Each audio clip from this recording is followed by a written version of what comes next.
ஈசனே சிவகாமி நேசனே என ஈன்ற தில்லைவாழ் நடராஜனுடைய திருவடியை வணங்கி அருள் தரும் மண்டலகால 48 மண்டலகால விநாயகப் பெருமானுடைய கோடான கோடி பொற்றாமரை திருவடியை வணங்கியும், ராகு பகவான் மீன ராசியிலிருந்து கும்ப ராசிக்கும், கேது பகவான் கன்னி ராசியிலிருந்து சிம்ம ராசிக்கும் பயிற்சியாகின்றார். அப்போ ராகு கேதுனால என்ன பலன்? ராகு போக ராகு, கேது ஞானத்துக்குரியவன். அதே சமயத்தில் ஒரு ஜாதகத்தில் அவருடைய பாவத்தில் சொந்த வீடு கிடையாது, ஆட்சி உச்சம் இருக்குது. இந்த ராகு கேதுக்கள் என்ற சர்ப்ப கிரகங்கள், நிழல் கிரகங்கள், சாயா கிரகங்கள் தான் ஒரு மனிதனுடைய வாழ்க்கையை நிர்ணயம் செய்வது. ஏன் தெரியுங்களா? இந்த பூர்வ புண்ணியம் சொல்கிறோம் பார்த்தீங்களா, அந்த பூர்வ புண்ணியம் இந்த லக்னத்திலிருந்து 5ஆம் இடத்தை நிர்ணயிக்கக்கூடியது ராகு கேதுக்கள். ஆனால் அதே ராகு கேது தான் எல்லா செல்வத்தையும் கொடுக்கக்கூடியவங்க. ஒரு மனிதனுக்கு ராகு சரியான இடத்துல இருந்து சரியான சாரம் பெற்றால் அவனை பேரரசன் ஆக்கிவிடும். அதே சமயத்தில் கேதுவும் சரியான இடத்துல இருந்தால் அவனை உச்சத்தில் போய் ஞானியாக்கிவிடும். அதையே அப்படி ரிவர்ஸில் வாங்க.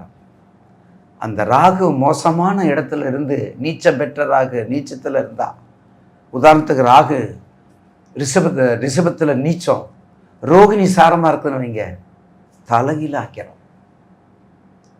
அசிங்கப்படுறது, வெக்கப்படுறது, வேதனைப்படுறது, திருட்டுத்தனம் பண்ணுறது, வழக்குக்கு போகிறது, எல்லாத்தையும் கொடுத்து கேவலப்படுத்தி விட்டு கீழே தள்ளிடும். அதே கேதுவும் அதே மாதிரி என்னென்ன இயற்கை சம்பந்தங்கள், இயற்கை சம்பந்த பஞ்சபூதங்கள், நிலம், நீர், நெருப்பு, காற்று, அது பூரா அடித்து மக்களுக்கு ஒரு பாடத்தை கற்பித்து கொடுப்பது கேது. நிறைய கேள்வி கேளுங்க, அதுக்கெல்லாம் ஐயா எந்த தட்சணையும் வாங்க மாட்டோம். நிறைய கேள்வி கேட்குறாங்க. இப்போவே நேற்றுக்கு சொன்னாங்க கமெண்ட்ஸில், ஐயா குருஜி ஃப்ரீயாகவே சொல்கிறாரு, சந்தேகம் கட்ட என்ன வேணாலும் சொல்கிறாருலாம் சொல்லியிருக்காங்க. அந்த வகையில் உங்களுக்கு கண்டிப்பாக எந்த சந்தேகம் இருந்தாலும் சாயந்தரம் கேளுங்க. மேசராசி நேயர்களுக்கு ராகு கேது பயிற்சி எப்படி இருக்கும் பாருங்கள். அப்போ இதுவரையும் உங்களுடைய ராசிக்கு 12, உங்களுடைய ராசிக்கு 12ல் இருக்கார் ராகு. அப்போ 12ல் இருக்கும்போது உங்களுக்கு நல்லது தான் செஞ்சுருக்காரு. 3, 6, 8, 11, 12. ஆனால் என்ன ஆகுது, உங்களுடைய ராசிக்கு கண்டிப்பாக இப்போ போகிறத பாருங்க, இப்போ போகிறாரு, உங்களுடைய ரிவர்ஸில் போகிறார். அப்போ 3, 6, 8, அப்போ 3, 6, 8, 12 அப்படிங்கும்போது கண்டிப்பாக உங்களுடைய ராசிக்கு மிக அற்புதமான நேரம் இந்த நேரம். மேசராசி நேயர்களுக்கு கண்டிப்பாக 11 மிக அற்புதமான இடம்.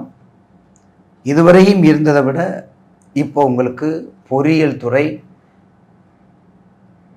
என்ஜினியரிங் துறை, போலீஸ் டிபார்ட்மெண்ட்டு, மருத்துவம், துப்புரவு தொழிலாளி, ரியல் எஸ்டேட், கம்ப்ளீட்டாக ரியல் எஸ்டேட், இது எல்லாமே உங்களுக்கு அத்தப்படி, இது எல்லாமே உங்களுக்கு மிக அற்புதமாக இருக்கும். ஏன்னா உங்கள் ராசிக்கு இது ஆன்டி கிளாக் வைஸில் ஆன்டி கிளாக். அப்போ ஆன்டி கிளாக் வரும்போது கண்டிப்பாக 3, 6, 8, 11 இப்படியெல்லாம் வரும்போது உங்களுடைய ராசிக்கு 11. அப்போ 11 அப்படின்னா லாபாதிபதியாக வர்றதுனால மிக சிறப்பாக இருக்கக்கூடியது ராகு மேசராசினியர்களுக்கு. இதுவரையும் நீங்கள் ஈட்டின பொருள்கள், இதுவரை நீங்கள் சம்பாதித்ததை செலவு செய்து சிக்கனமாக இருக்கக்கூடிய நேரம். கண்டிப்பாக இது உங்களுக்கு வேகத்தையும் தாகத்தையும் கொடுக்கக்கூடிய நேரம், மிக அற்புதமாக இருக்கக்கூடிய நேரம் இந்த ராகு கேது பயிற்சி மேசராசினியர்களுக்கு. மேசராசிக்கு பொதுவாக இப்போது நடக்கக்கூடியது கோச்சாரத்தில் சனி பயிற்சி உங்களுடைய வீட்டுக்கு விரையாதிபதியாக வந்திருக்காரு. அப்போ ராகு உங்களுக்கு எந்தெந்த வகையில் செய்வார்? அப்போ ராகு உங்கள் வீட்டுக்கு கண்டிப்பாக கும்பத்துக்கு, மீனத்திலேருந்து கும்பத்துக்கு ராகு வந்துடுறாரு. ஆனால் ராகு கும்பத்துக்கு வரும்போது அது யாருடைய வீடு? சனீஸ்வருடைய வீடு. அப்போ சனீஸ்வரரும் ராகுவும் எப்படிப்பட்ட கேரக்டர்? மிகவும் நெருங்கிய நண்பர்கள். பூரட்டாதி நட்சத்திரத்தில் குருசாரத்தில் வர்றாரு. அப்போ குருசாரத்தில் இருக்கும்போது அந்த குரு எங்கே இருக்காருன்னு பாருங்கள். அப்போ கண்டிப்பாக குருசாரத்தில் இருக்கும்போது ராகு நல்லது செய்வார், கண்டிப்பாக நல்லது செய்வார். அப்போ அந்த குருசாரம் உங்களுக்கு கிட்டத்தட்ட 31/10/2025 முடியுது. அதுக்கடுத்தது பாருங்கள், கண்டிப்பாக உங்கள் சாரம், சுயசாரம், ராகு சாரம், சதய நட்சத்திரத்தில் வரக்கூடிய சாரத்தில் நிச்சயமாக ஒரு நல்ல ஒரு பலனை கொடுக்கும். அதில் மாற்று கருத்து இல்லை.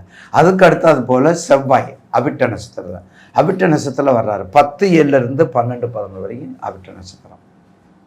அப்போ கிட்டத்தட்ட 1.5 வருஷம், 1.5 ஆண்டுகள் ராகு கேது பயிற்சி. அதோடு அவர் என்ன பண்ணுறாரு, அப்படியே அடுத்தது பயிற்சிக்கு போயிடுறாரு, அடுத்து மகரத்துக்கு வர ஆரம்பிச்சுறாரு. அந்த வகையிலே மேசராசி நேயர்களுக்கு ராகுவினால் நன்மைதையும் தவிர நன்மை, அதே சமயத்தில் விரையச்சனி, அதனால் பயப்பட வேண்டாம். ஏன்னா விரையச்சனிங்கும்போது சுப விரயம் ஆக்கிக்கிட்டிங்கன்னா கொஞ்சம் நல்லாயிருக்கும். படிப்பு கெடுக்கக்கூடாது. வயசை வச்சு ஒரு 5 வயசு 10 வயசு குழந்தைகளுக்கு படிப்பு கெடும். 12 வயசு குழந்தைகளுக்கு படிப்பு கெடுதல், இன்னொரு தடவை படிச்சுக்கிறலாம், இன்னும் 2 தடவை படிக்கலாம் அப்படின்னு நினச்சிக்கிறணும். மனதை தளர்ச்சியை விட்டுறக்கூடாது. உங்களுடைய விருப்பத்தை மாறாக எதுவும் நடக்கக்கூடாது. உங்களை பூஸ்டப் பண்ணிகிட்டே இருக்கணும். அப்படி வந்தால் ராகுக்கு இது பயிற்சி மேசராசிக்கு மிக அற்புதமாக இருக்கும். இப்போ 11ஆம் இடம் ராகு வந்திருக்குது மேசராசிக்கு. இப்போ கேது என்ன பண்ணுறாரு பாருங்கள். கேது உங்களுக்கு 5ஆம் இடம் வர்றாரு. அப்போ 5ஆம் இடம் கேது வரும்போது என்ன ஆகுது, 5ஆம் இடம்ங்கிறது குழந்தை, அது 11 லாபத்தை கொடுக்குறாருல. அப்போ இது 5ஆம் இடம்ங்கிறது கேது. உங்கள் ராசிக்கு 5 அறிவுக்குரிய இடம். இப்போ தான் பூர்வ புண்ணியத்துக்குரிய இடம், குழந்தைக்கு உரிய இடம். அறிவு, கலை, குழந்தைகள், ஞானம் எல்லாத்தையும் கொடுக்கக்கூடியது, சுகத்தை கொடுக்கக்கூடியது, காதலை கொடுக்கக்கூடியது. 5ஆம் இடம் காதலையும் கொடுக்கக்கூடியது, மோதலையும் கொடுக்கக்கூடியது, சண்டை சச்சரவும் கொடுக்கக்கூடியது. அதனால தான் அதை பூர்வ புண்ணியத்துக்கு வச்சுருக்காங்க. அதனால தான் பூர்வ புண்ணியத்தை வச்சுருக்காங்க. டேய், உன் பிள்ளைகள் நல்லா வரணும்டா, அப்போ நீ நல்ல வேலையை செய், ஒரு நல்ல திருப்பணியை பண்ணும், ஒரு கோயிலை கட்டு, ஒரு மாடத்தை கட்டு, ஒரு மடத்தை கட்டு, ஒரு சர்ச்சை கட்டு.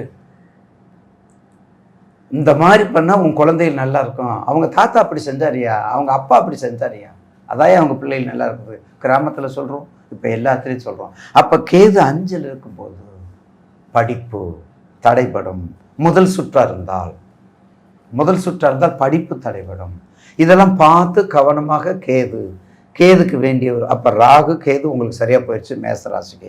அப்போ ராகு கண்டிப்பாக அவர் கும்ப வீட்டில் இருக்கிறதுனால சனீஸ்வரனுடைய கேரக்டர் அப்படியே உங்களுக்கு கொடுப்பாரு. உங்கள் ஜாதகத்தில் ராகு எங்கே இருக்கான்னு பார்த்துக்கோங்க, உங்கள் ஜாதகத்தில் கேது எங்கே இருக்கான்னு பார்த்துக்கிட்டு கண்டிப்பாக இந்த ராகு கேது பயிற்சியில் எங்கே இருந்தாலும் திருப்பாம்புபுரம் சென்று ஒரு முறை தரிசனம் பண்ணுங்க. திருப்பாம்புபுரம் சென்று ஒரு முறை தரிசனம் பண்ணுங்க. எல்லா செல்வமும் கொடுக்கும். நல்லது கெட்டது எல்லாத்துக்கும் மிகப்பெரிய பாடல் பெற்ற ஸ்தலம் திருப்பாம்பு. இதை மனசில் வச்சுக்கோங்க. ராகுக்கும் சரி கேதுக்கும் சரி திருப்பாம்புபுரம் மிக முக்கியமான உகந்த தலம்.